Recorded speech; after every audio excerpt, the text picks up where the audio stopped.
नमस्कार, मी अजय वर्मा आणि आपण सगळे पाहतात थिंकिंग ऑफ यूथ विचार युवकांचे। सध्या आपण जीवदानी ग्राउंड मध्ये उपस्थित आहे। आज इकडे शेवट सेकंड लास्ट डे आहे जो वसई विरार प्रीमियर लीगचा। आपण संध्याकाळची वेळ खेळाडू खेळत आहे। फुलपाडा प्रीमियर लीग त्याचबरोबर नारंगी याचा सामना चालू आहे आणि आपल्या सोबत आता इकडे स्थानिक लोक आहे जे इकडचे कमिटीचे मेंबर आहे। यांच्यामुळेच हे सर्व कार्यक्रम चांगल्यापणाने साजरा होतो। वर्ष दुसरा आहे, कशा प्रकारचा आयोजक आहे, येत्या वर्षी कशा प्रकारे ते आयोजन करणार आहे, या सर्व गोष्टीवरती थेट आपण आयोजकांबरोबर बोलण्याचा प्रयत्न करू। सध्या आपल्याकडचे काय म्हणणार, आपलं नाव सांगा। माझं नाव समाधान काळे आहे।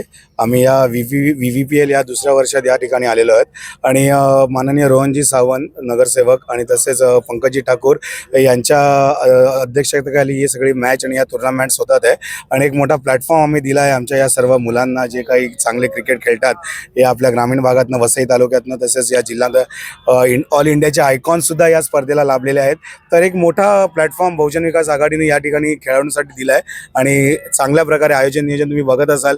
प्रेक्षकांची तुडुंब गर्दी या ठिकाणी तुम्हाला उद्याचा दिवस फायनलचा असेल तर नक्कीच ही स्पर्धा खूप अजून उत्तरोत्तर प्रगती करेल हेच आम्ही सांगू इच्छितो। या ठिकाणी काय वाटतं का ह्या वर्षी दुसरा वर्ष होता, कशा प्रकारचं नियोजन पुढच्या येत्या 30 वर्षी असला पाहिजे? मागच्या वर्षीचा तुम्हाला एक छोटासा उल्लेख करेल की मागच्या वर्षी फक्त 12 टीम रजिस्टर झालेल्या, पण या वर्षी तर 16 टीमने या ठिकाणी आम्हाला हे दाखवलं, उत्साह दाखवला की आम्ही 16 टीम येणार, आम्हाला खेळायचंच आहे। त्यानंतर रोहन सावंतकडे पूर्ण प्रस्ताव गेला, त्याच्यानंतर एक विचार झाली, बैठक झाली।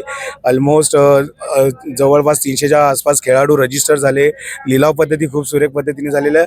तर एक स्टँडर्ड लुक, एक स्टँडर्ड मॅच, एक स्टँडर्ड आयोजन तुम्हाला या ठिकाणी बघायला मिळेल।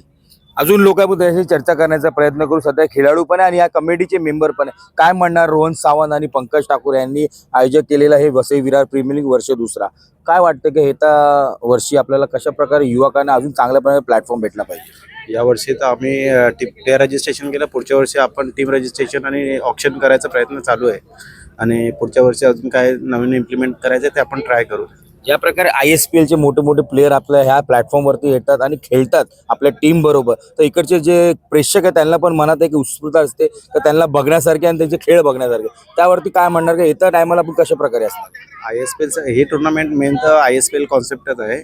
इथून प्लेयर ISPL ला जाणार आहेत। काही आपण प्रयत्न करतोय की पुढच्या वर्षी या टुर्नामेंट मधून काही प्लेयर जाणारच आहे, एवढे गॅरंटी। गेल्या वर्षी काय गेल्या वर्षीचं 3-4 प्लेयर तर ऑलमोस्ट खेळतातच आहे आणि आपल्या इथे खेळून IPL ला खेळतोय एक प्लेयर, आपला आकाश तारमलेकडून एक प्लेयर आहे, तो IPL ला खेळतोय सध्या। आणि या वर्षी आपले 4 खेळाडू असे निघाले तिथून जे ISPL नक्की 100% खेळणार आहे। युवक म्हणजे ते प्रेरित होतात, ते ऑलरेडी याच्यासाठी हे करतात। अजून लोक त्यांची चर्चा करण्याचा प्रयत्न करू। काय सांगणार देवजी, आपण पण ह्या कमिटीचे मेंबर आहे। या ठिकाणी युवकांना एक चांगला उत्साह असतो क्रिकेट खेळासाठी आणि आपण ह्या आयोजक म्हणून हे स्पर्धा आयोजित करण्यात आली वर्ष दुसरा, काय वाटतं की कसला विजन असणार आहे येत्या वर्षी आपल्याला? आता तुम्ही बघायला गेलात तर रोहन दादा या वर्षी नगरसेवक झालेत, म्हणजे गेल्या वर्षी पण त्यांनी एवढं चांगल्या प्रकारे त्यांनी ही स्पर्धा भरवलेली आहे आणि आता या स्पर्धेचा अजून त्यांनी रोमहर्षक त्यांनी वाढवलंय। म्हणजे तुम्ही बघू शकतात की दादांच्या मनात त्यांना खेळाच्या बाबतीत आणि मुलांचे जे भवितव्य आहे त्याच्यासाठी स्वतःच खेळायचे अगोदर, ते स्वतःही अजून पण खेळतात, ते बऱ्यापैकी ते खेळतात म्हणून त्यांनी प्रोत्साहन दिले त्या पोरांना। तर मला वाटतं ह्याच्या पुढे भविष्यात जर पुढे दादांना अजून काही चांगलं पद भेटलं, मला वाटतं दादा त्याच्या ह्यापेक्षा मोठी स्पर्धा करत नक्कीच भरवतील। कारण ही गोष्ट कोण करू शकत नाही, बहुजन विकास आघाडीच करू शकते असं तुम्ही दाखवून दिलेलं आहे। साहजिक आहे, मी बघतोय 25 वर्ष बघतोय ना, तीच गोष्ट घडते जी बहुजन विकास आघाडीचा जो विकास केलेला आहे तो सतत पूर्ण जाणार आहे, तो पाठी कधीच येणार नाहीये आणि कोणीही येऊ, आताचे हो नंतरचे हो, इथे राहणार फक्त बहुजन विकास आघाडी। एक प्राख्यात पण ह्या जीवदानी ग्राउंडची इकडे खेळणारा प्लेअर कुठे ना कुठे चांगल्या प्लॅटफॉर्मवरती खेळताना महाराष्ट्र लेवलवरती आपल्याला दिसतो, तर ह्यावेळी असं काय शंका आपल्या? बघा, आई जीवदानीचा आशीर्वाद असणार आहे आणि जीवदानीच्या पायथ्याशी जो कोणी खेळणार तो नक्कीच पुढे जाणार, त्याचा पण विकास होणारच।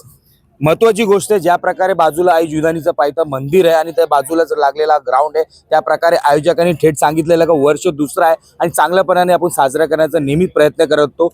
येत्या 3ऱ्या वर्षी सुद्धा ह्याच्यापेक्षा भव्य दिव्य कार्यक्रम आपण साजरा करणार आहे। जे आयोजक म्हणून रोहन सावंतजी आणि पंकज ठाकूर ह्या दोघांनी पाठपुरावा घेऊन ह्या सर्व गोष्टीला नेहमी सतत त्या लोकांच्या बरोबर काम करतात आणि ISPL सारखे मोठे प्लेयर आता वसई विरारमध्ये पण आपल्याला खेळताना दिसतात। प्रत्येक गोष्टीची अपडेट आमच्या चॅनलवर आम्ही नक्कीच तुम्हाला पुढेही दाखवण्याचा प्रयत्न करू। चॅनलवरती नवीन असेल तर कृपया करून चॅनलला लाईक, सबस्क्राईब आणि शेअर करायला विसरू नका।